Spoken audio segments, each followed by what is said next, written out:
Où vivre en Thaïlande pour bénéficier d'un climat parfait, ciel bleu, soleil et pas de pluie? Oui, c'est possible, mais vous ne pouvez pas vivre dans un seul endroit. Vous devez avoir un itinéraire si vous voulez avoir du ciel bleu et du soleil et pas de pluie de janvier à décembre, sachant que on a la chance en Thaïlande d'avoir des microclimats. Et donc, quand vous avez une saison sèche d'un côté, vous avez peut-être une mousson dans une autre zone. Et quand la mousson se termine dans une autre zone, vous avez peut-être une saison des pluies qui démarre, une saison de brûlis qui vient tout polluer, etc., etc. Donc, l'itinéraire royal en fonction donc des mois.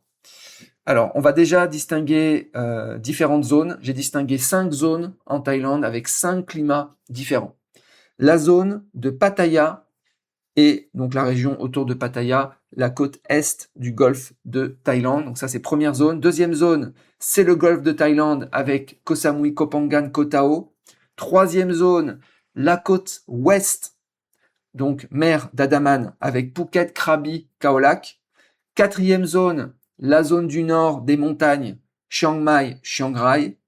Et cinquième zone, la zone centre et plaine, Bangkok, Hua Hin. Ok. Donc 5 zones avec des climats différents. Et aussi des taux d'ensoleillement différents. Alors Pattaya, taux d'ensoleillement, on est entre 7 à 9 heures de soleil par jour en moyenne. En saison sèche, on est entre 9 et 10 heures, donc c'est un climat fabuleux. C'est pour ça que tout le monde, enfin beaucoup de retraités s'installent là-bas. C'est une zone, la Thaïlande est tropicale globalement, mais entre la Thaïlande de Koh Phangan et la Thaïlande de Pattaya, au niveau climat, ça n'a rien à voir. C'est le jour et la nuit, c'est comme si c'est une planète différente. Donc, pluviométrie à Pattaya extrêmement faible. On pourrait presque dire qu'on est dans une zone sèche, en fait. On est à 1100 mm par an. Retenez juste 1000, ok?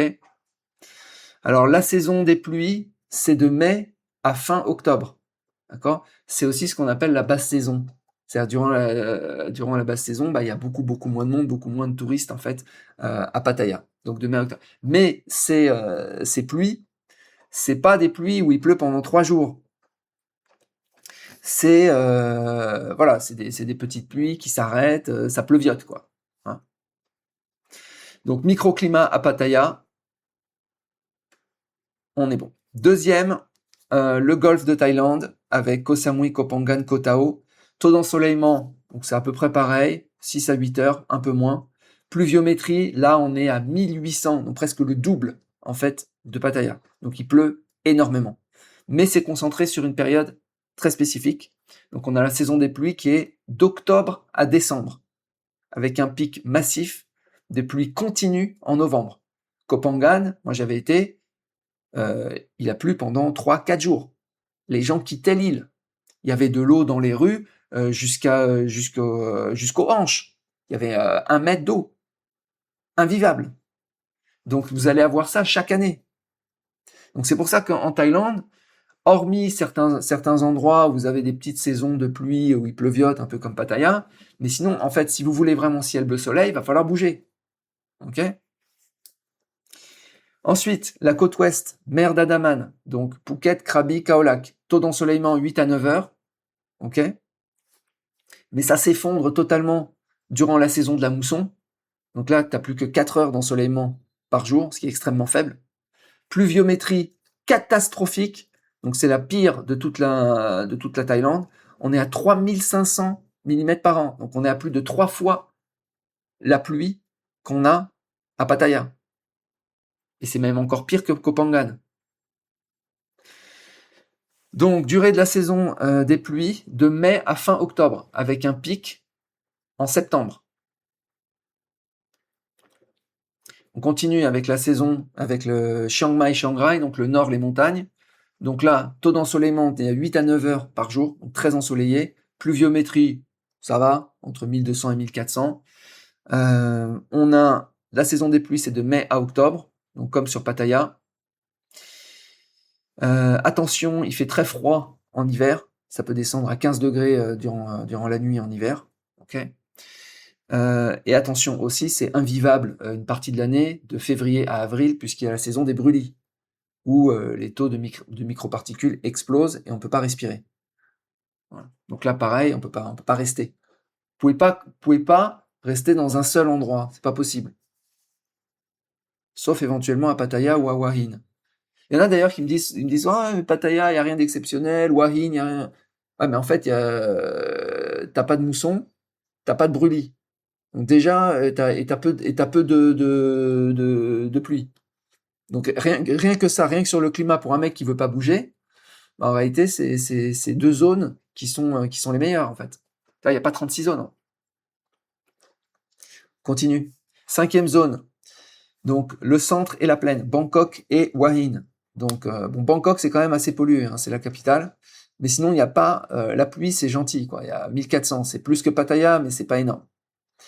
Durée de la saison des pluies, donc de mai à fin octobre. Donc, on est sur les mêmes zones, les mêmes durées que Pattaya.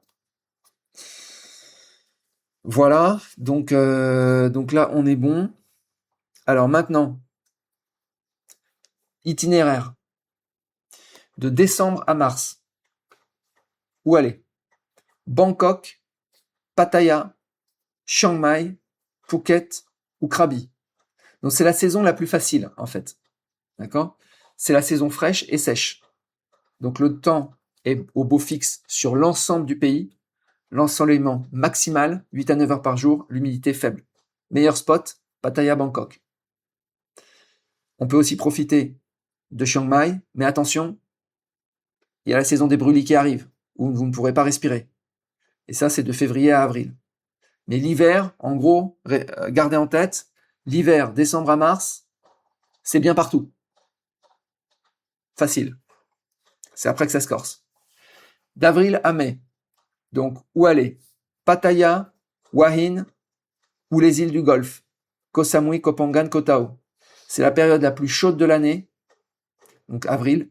Le nord commence à souffrir de la saison des brûlis, impossible de respirer. Et la côte d'Andaman, donc Phuket, commence à voir les prémices de la mousson. Okay. Par contre, le golfe de Thaïlande reste en revanche très lumineux et agréable. Donc c'est encore une période où on peut aller à Koh Samui, Koh Phangan.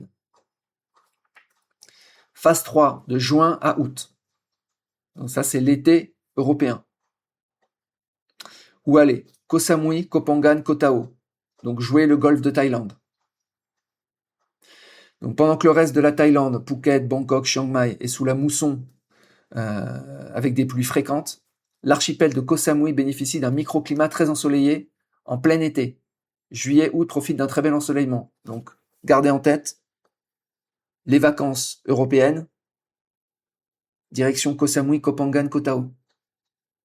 Ok? Golfe de Thaïlande pour l'été européen. Phase 4, de septembre à novembre. Où aller? Pattaya, Wahin, septembre-octobre, puis basculement vers Phuket, Krabi dès fin novembre. Donc c'est une période piégeuse. Septembre et octobre, les îles du Golfe, donc Koh Samui, subissent leur propre mousson, très arrosée en novembre. En contrepartie, Pattaya et Wahin s'en sortent mieux avec des averses plus courtes. Et surtout, dès la mi-novembre, début décembre, la côte d'Andaman, Phuket, Krabi sort définitivement de la mousson pour retrouver un ciel bleu immaculé et une mer calme. Donc là, c'est compliqué. De septembre à novembre, c'est compliqué. Attention aussi, dès que vous arrivez dans les zones novembre, décembre, janvier, donc la saison haute, en fait, sur les zones Pattaya, par exemple, vous avez énormément de touristes. Ça explose, des millions de personnes. Ok? Et voilà, c'est comme ça. Voilà les amis, bah écoutez, si vous avez des questions, n'hésitez pas à me les mettre en dessous sur le site marcbloirsky.com, juste en dessous de l'épisode. Vous pouvez vous créez juste votre email, vous mettez juste votre email et puis vous pouvez commenter. Et on peut répondre aux commentaires maintenant. Et on peut répondre aux réponses de commentaires sans limite. Voilà, donc tout ça sur le site marcbloirsky.com. Si vous voulez des conseils en expatriation ou autre, vous pouvez demander à Marc GPT qui connaît tous mes épisodes. Vous pouvez aussi booker des coachings, accompagnement, expatriation dans toute l'Asie du Sud-Est. Je commence à maîtriser quand même pas mal de zones. Vous pouvez aussi voir les épisodes en avant-première, les épisodes premium en devenant membre du club Blue Sky. Je vous souhaite une très bonne journée et je vous dis à bientôt. Ciao.